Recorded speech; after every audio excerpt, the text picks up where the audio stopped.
Yes, nze Dr. T Amale nakoma okujja mu nnimiro eno okwata mu video emyezi giyise twasemba tuli mu kutundula abagoberera emirimo gyange Eva mumanyi obuvunaanyizibwa bwange bwe nnina twaleka vanilo nali mu kutundulwa naye olwaleero vanilo ono omwezi ogujja agenda kunogebwa atundibwe ebbeeyi ya vanila etegereka mwezi ogwo wadde bannayuganda bangi bagamba nti vanila agwe ebbeeyi ekibuuzo kyange kiri kimu gwe gwolina baamugula ssente mmeka bannange muve mu kujerega buli kintu vanila ono omulaba tugenda kumunoga nkwata akasente kange kyokka ate nga nina emirimu emirala gye nkola mu Kampala kati mba nsoomooza gwe omuntu alina omulimu ogumu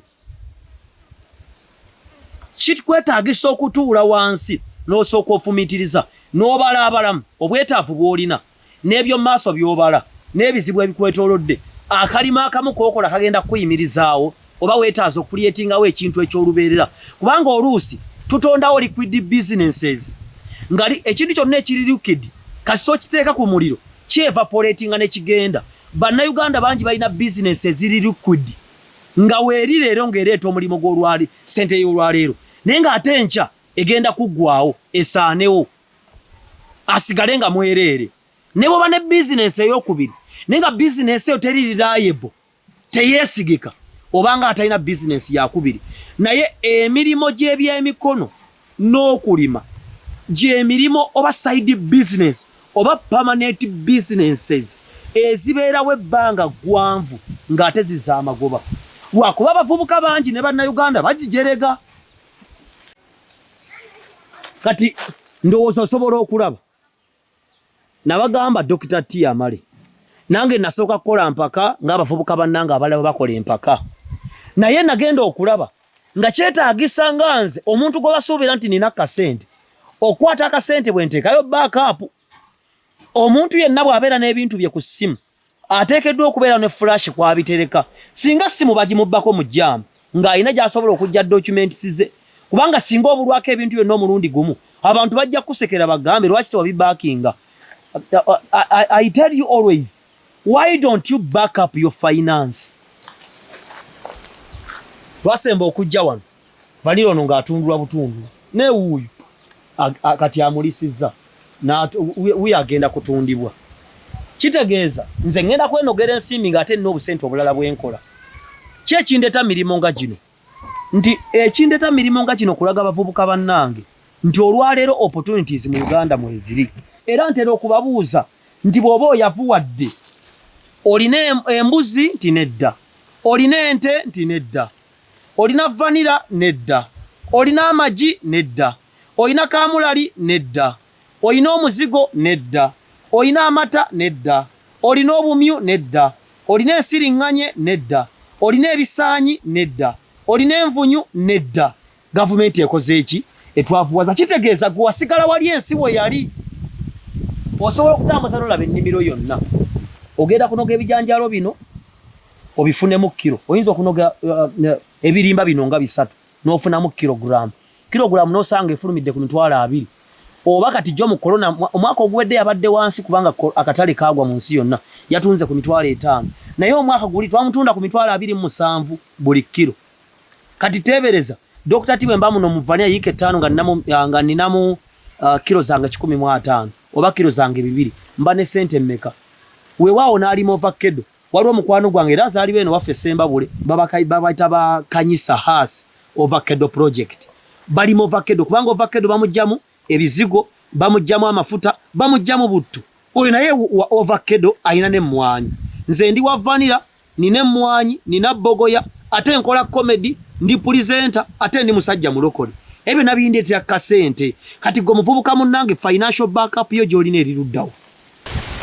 bavubuka bannange mbeegayirira ngenda kuwa advice 2 leero waliwo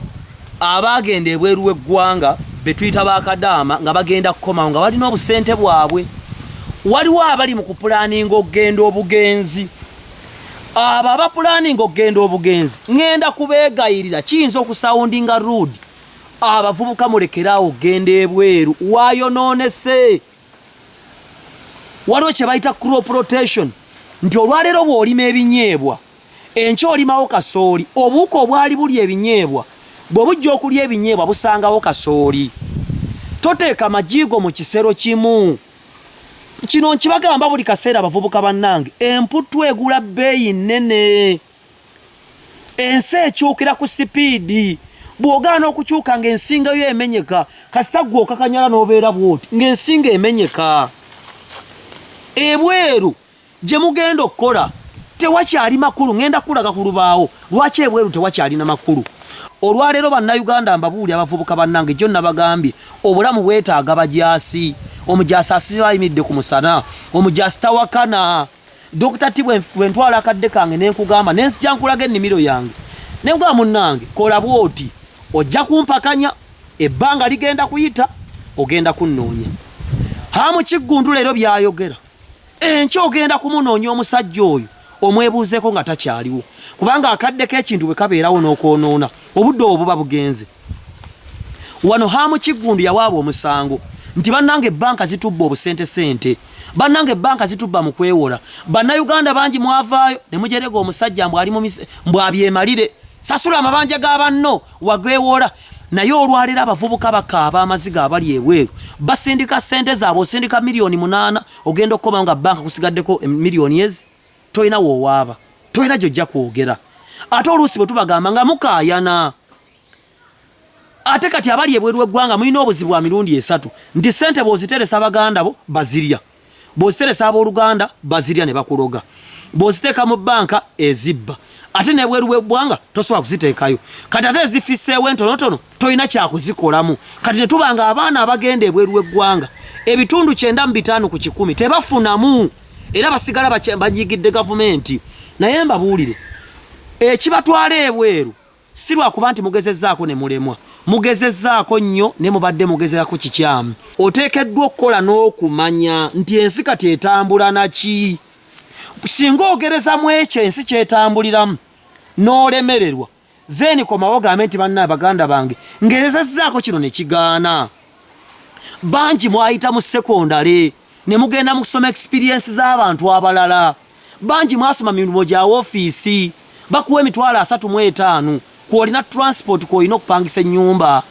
Dr. T wajja nagamba genda oyiga emyezi 6 okubajja otandikewo ebbajjiro wakiri ogende ebweru okoleka capital okomewo gaziye ebbajjiro lyo ogambe tetubyagala Dr. T wagamba nti limavanira nti yagwe ebbeeyi enkoko tozaagala toyagala kulunda nkoko toyagala kulunda bumyu toyagala kulunda bugubi toyagala kulunda mbizzi toyagala kulunda nte abasajja bonna be mulaba ab'amaanyi mu gavumenti bayina faamu kati ffe abavubuka abato we don't invest in trending ideas twagala biri ebikadde nsomye business accounts nsomye BBA nsomye journalism ebyo tebikyakola n'abali ku radio bakaaba baavu kyokka osanga ng'omwana akola paper bags ng'olunaku alina supermarket nyaza asaplayinga ng'alina sente ze era kizibu nnyo okusanga omwana akola paper bag nga agamba nti agenda bweru wa ggwanga abayita ku luguudo lwa Entebbe Express mutunuulira omugagga hamu kiggundu engeri gyazimbyemu agro processing plant nga hamu kiggundu agamba nti limavanirawo limennyanja kuba zivaamu tomato sauce nze nzikuguleko lima ovakkedo ffe tumuprocessingemu butto lima obutungulu lima cabbage lima omuceere oguleeta tuguprocessing tuguggyemu ebintu ebisobola otundibwa ebweru amazima olwaleero mu Uganda ne baleeta ekyuma ky'ennaanansi ekitegeerekeka ojja ssanga ng'ennaanansi ze tulina mu Uganda tezimala kati vanira wuuno Uganda yesinga vanira asinga obulungi mu nsi yonna if I'm not mistaken naye batubuuza katale tulina vanira yenkana wa tuba na ttani emu eggwanga ddamba tulina fertile soils eggwanga lya Uganda Katonda aliwadde n'ebintu bingi abavubuka twemalidde mbyabufuzi kati akalulu kawedde gwabadde abiteekamu nnyo omukoosi ofunyeemu ki bannange muwulirize Dr. T kyabagamba muwulirize hamu kiggundu kyabagamba n'abantu abalala ab'amagezi nti bw'abanga agambye ntaddewo agro processing plant nze wawe nsobola ogifuna kubanga agizimbye genda omwebuuzeeko, genda weebuuze ku ofiisi z'omugabe banna nze bwe naali mu bummonde ngenda kufunira wa agambe nti olina ensawo mmeka ogende ng'oli shuwa nti singa ndi mu bummonde ensawo 100 nja kufuna wembutunda kubanga edda waliwo growers bigenda bikomawo temujereka buli ekizze naye mbeegayira abavubuka bannange based on reason and reality as a basis of a good life. Reasoning and reality okufumiitiriza nti nebwe nkwata milioni 5 ngende bweru eggwanga lwaki milioni zino 5 sinonya kyenjiga eky'omutwe n'enzikozesaamu ngenda kulaga leero lwaki ogende bweru eggwanga mu mawanga g'Abawarabu tekikyali kirungi kyaweddeko ekyo ekikosi kyaweddeko ensi etambulira ku speed ensi bweva ku kintu naawe kiveeko bweba ekyakitambulirako kitambulireko kubanga bona alemera muloko ogenda kumenyeka ensingo. If you don't know, if you don't see, you don't know. If you don't know, you lose your head. Ensingo yegenda kuvaako kubanga ojja kakanyala yense kunyige bweti. Genda somesa abantu babiri. Bw'obanga oli kaddaama ng'okomyewo ebweru w'eggwanga n'obusente bwo oba n'akasente ko oba n'ebisente byo kiki ky'osobola ozikolamu wadde tobyagala era ngenda kulaga lwaki gwa planning ogende ebweru w'eggwanga wandibivuddemu. Tugenda kusooka okutambula mbalambuze ennimiro yange weetuuse kubanga ndasemba okubeera mu nnimiro eno nga tuli mu kutundula vanira kati wuno vanira abaze wuna agenda kutundibwa guno gwa 6 omwezi ogujja tugenda mu mutunda nze Dr. Tinyingiza akasente maama wange muweeko ne famire yange nange nsigazeeko ate mbeeko ebirala byenkola nange kinneyo kuba nabagamba nze nave Masaka ewaffe kuwangula nsi noonya buli omuntu alina amakulu kyova olaba ndi mulokole nsoma Bayibuli Katonda olina omukulembeza mu buli kintu noonya abantu abansingako nga hamu kiggundu abo sibeerabira. Bw'obanga oli kaddaama ng'okomyewo mu ggwanga lya Uganda obanga obadde bweru wa Uganda kiki ky'osobola okukola mu ssente z'entono zozze nazo ez'ekinaku kubanga tukkiriza nti buli afuluma n'agenda ebweru ssente zimumenya naye bw'otassaamu reasoning and reality obalabala kye bayita reasoning reality ne expectation n'obisa ku minzaani ekisinga okuzitowa ky'ogenda nakyo bw'ogoberera akatabo kabayita reason success and failure based on reason and reality. Success and failure based on reason and reality. Nakataba akalala kagamba nti reason as a world masterpiece. A world masterpiece. Omuntu asoose yandisoose n'ateeka akasente kaawo n'asooka abalabalamu nze nsobola kukola ki nga ngoberedde ensi nga bwetambula leero olwaleero ensi ekubanja ebintu bina ebiri direct omuli ssente omuvubuka mwasobola okufuna ssente ebiri direct kubanga emirimu gyabyo it allows creativity and innovation naye ICT talent si agro oba ebintu bya agriculture technical and vocation omuvubuka yenna atagwa mu bintu ebyo bina agenda kaluubirizibwa ne bw'abaze ne milioni 10. Omuntu wa ICT mwemugwa social media mwemugwa media mwemugwa camera work graphics photography n'ebintu ebirala bya computer byekola ebirala ebintu by'okulima hamu kiggundu yavuddeyo n'agamba nti aguddewo agro processing plant nti Dr. T bwemba nina vanira kamutwale yamunguleko bwemba nina ennyanya kanzitwale yazinguleko kati obuzibu bwe buno bannayuganda bwe tulina nti tulina ebintu naye bitono olina ennyanya pulaya 2 oyagala ogende ku company supplying ate yo company egamba njagala ennyanya tani 10 kitegeeza ffe buli kye tukikola n'amaanyi gaffe naye olwaleero agro processing plant yazimbiddwa naye singa hamu kiggundu agamba nti plant gye nazimbye yeetaaga omuwemba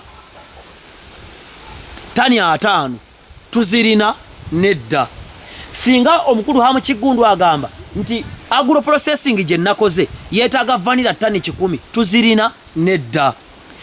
Genda mu kitundu ekitali kyewammwe muve wammwe mutambuleko Uganda ngazi ogenda ogula yikaze ettaka 2 ku milioni tugeze 3 ze milioni 6 ettaka eyo lifunire ekyapa kale bigwere mu milioni 7 yikezi ku ttaka lino nsobola kukolerako ki noonyereza okumanya okwenjawulo